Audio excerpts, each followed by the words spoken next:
Hey everyone, this is Jens Anso from my studio in Denmark. I'm a knife maker, I'm a knife designer. This is what I've been doing the past 20 some years. And today I want to introduce you to some of my techniques behind knife designing. I want to talk a little bit about designing in general and some of the tools that I use in my process, but also give you an idea of some of the things to do or avoid. So follow along and see what happens.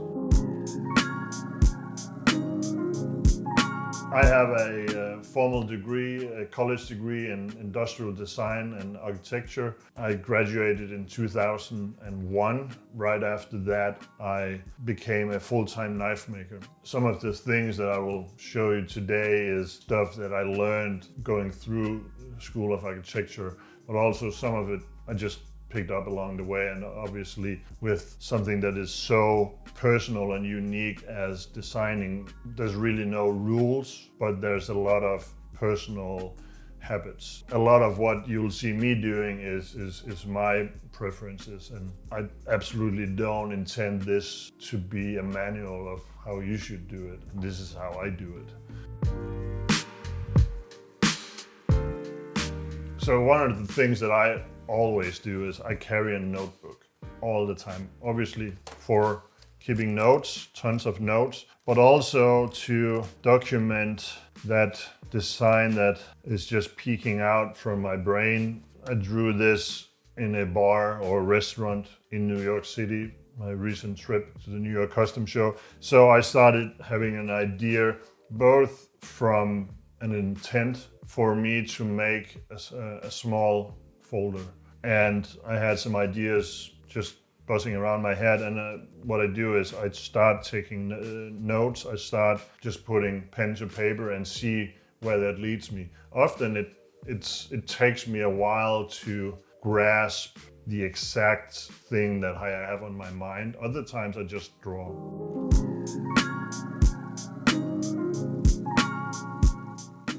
I wanted to talk a little about the tools that I use. First of all, the sketchbook is great. I always carry a sketchbook, be it in the middle of the night or out walking in the woods or in Manhattan or grocery shopping.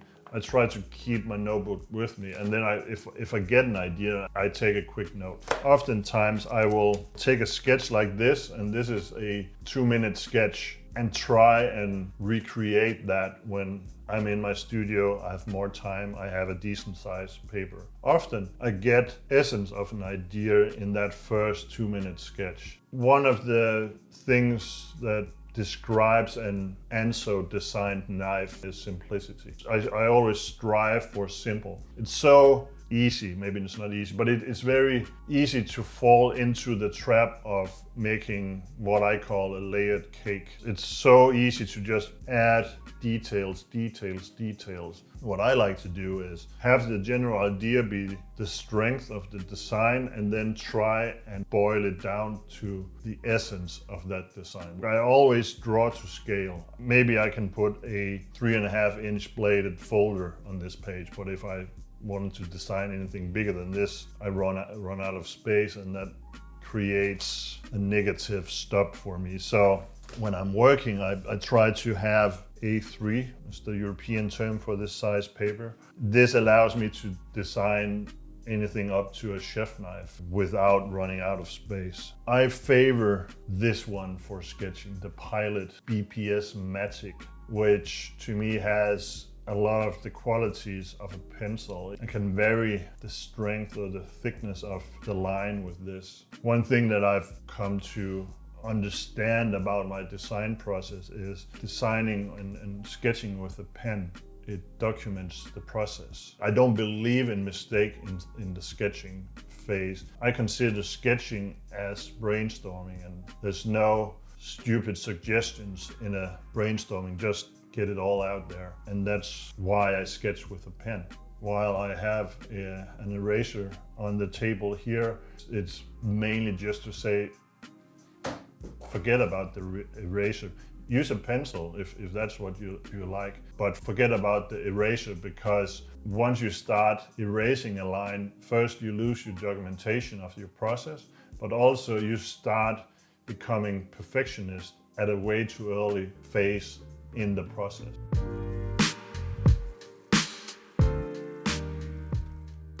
Go on. Back from lunch break. So while the Pilot is my favorite pen, it's also a little lacking in overall quality and feel.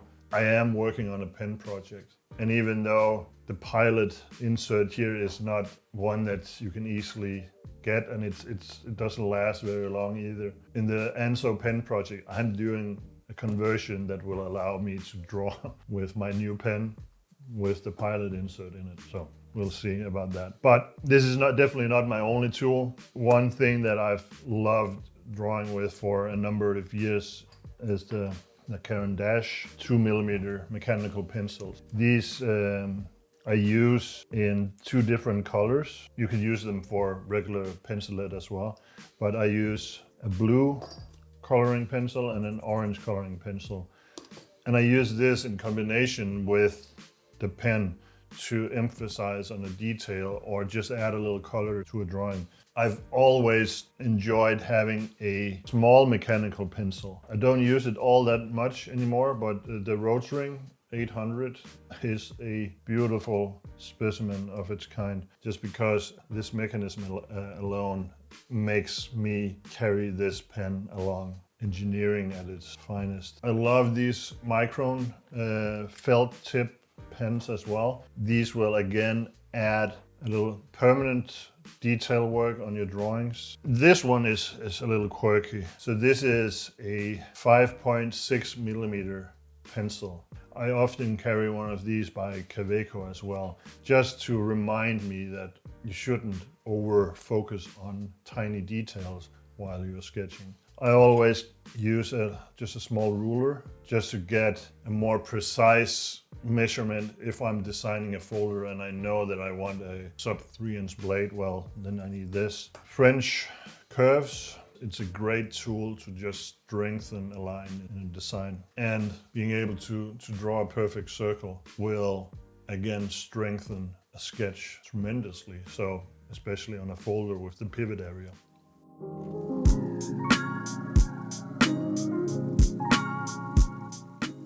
So for me, the piece of paper needs to be dynamic around me. I can't work on a static piece of paper like this. I have to move it around just to be able to get the lines flowing. Now I'm starting to get something on paper, feeling this might be a little on the large side for what I'm after, so I will try it basically the same shape, but just a little smaller. I just wanted to reference the sketch that I had here.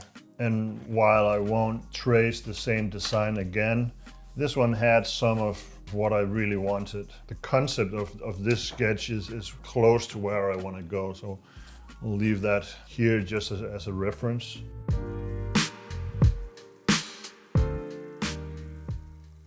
At this point, I'm not settled on any locking system, or even if it should be a locking blade, it could be a slip joint blade. At this point, it doesn't really matter.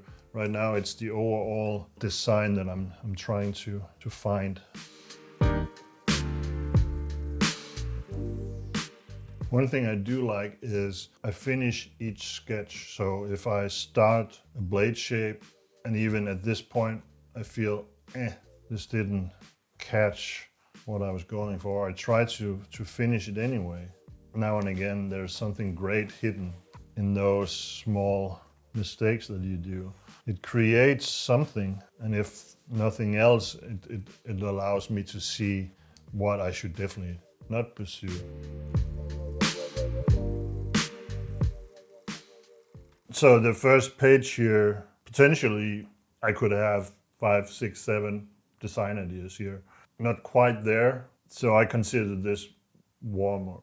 The warm-up phase can be very long or very short. One thing that is potentially a very good investment is always sketch, always sketch.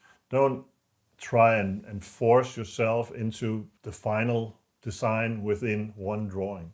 always sketch out. Right now it's very, very loose and very fast. And once I start getting closer to where I have a feeling that we'll end up in something interesting, then I start spending a little more time, start maybe shading a little bit, adding more detail. From this page, that's not where we're getting at. So changing page.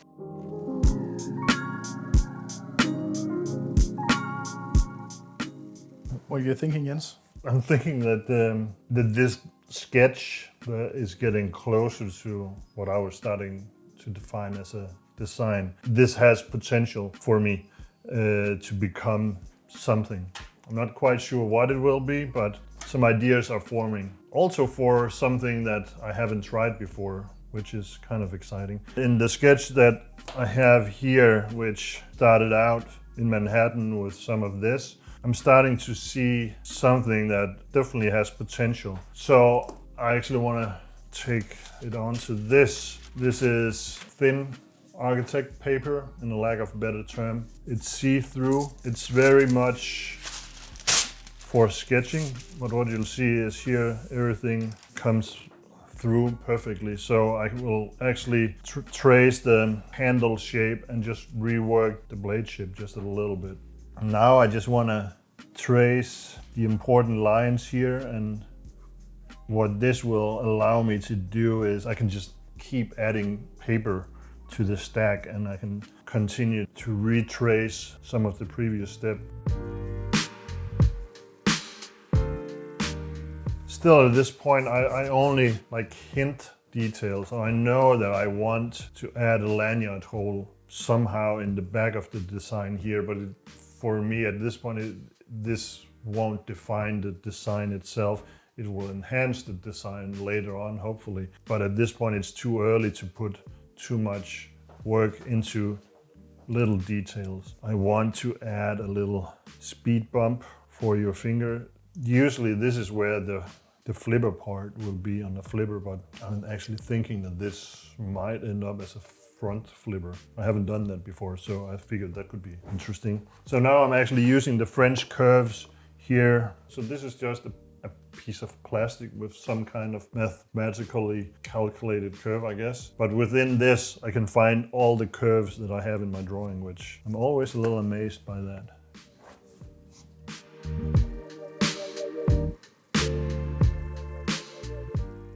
There's something about the blade that I'm not super satisfied with still, but the sketch itself, it tells the story that I wanted to tell, even though the design is not finalized. One thing that you might notice at this point, I have a very, very subtle corner here on the line, and it's something that I've been using in my designs forever.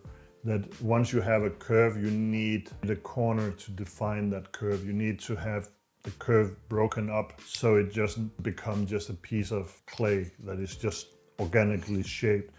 Adding these small junctions on the line emphasizes the curvature.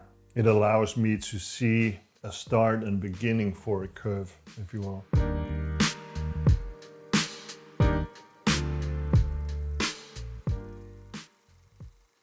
So what I'm doing is just taking a picture with my phone, and then I will add that as a backdrop in CAD. I learned CAD in college, Rhino 3D specifically, and I've been using it since. For me, Rhino, it gives me a lot of the same feel as when I'm sketching.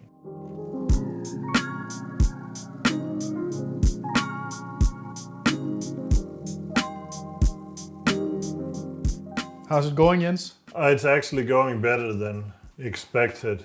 Right now I'm just trying to see how well the dimension works in the closed position. I mean, it's not all too terrible. It needs a little adjustment in length, but just to get an idea. And then I print out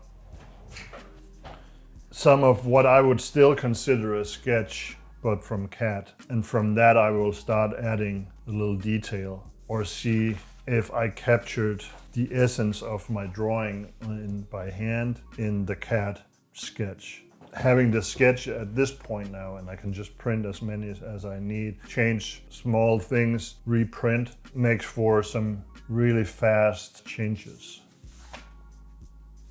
Maybe that corner needs to go up here and back to cat.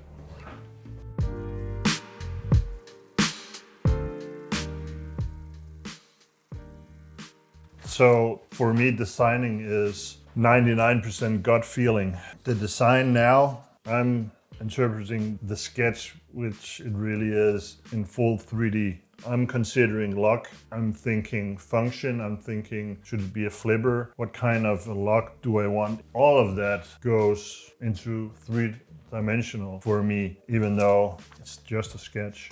But actually, when you compare it to the original from a bar in Manhattan, it's pretty damn close, which makes me kind of happy. Now we're starting to add detail, or at least I'm going to start thinking about what kind of lock do I want on this, what kind of opening mechanism do I want it to be, a flipper, two-hand open. Eventually I want to add a clip design to it as well. I have a rough idea of what type of clip I would like to have on this. This is definitely going into production in the Anso shop, that's for sure. At this point I have this tinkling sensation that I'm onto something. So this is not just one video, this is a series now. This is a series. You saw it here first. Actually, I think I'm gonna try several new things with this. I wanna make it a button lock. I want to make it a front flipper. At least that's my thoughts now. What these choices will allow me to do is it will allow me to make the knife a canvas for all different kinds of material. It will allow me to experiment with textures. It will allow me to do some of the stuff that I already do, but also it will allow me to dive into new techniques, which is needed for a new lock system that I haven't done before. I've done a couple of button lock folders in the past, but only one of a kind. So now I want to start adding some details to the lock area.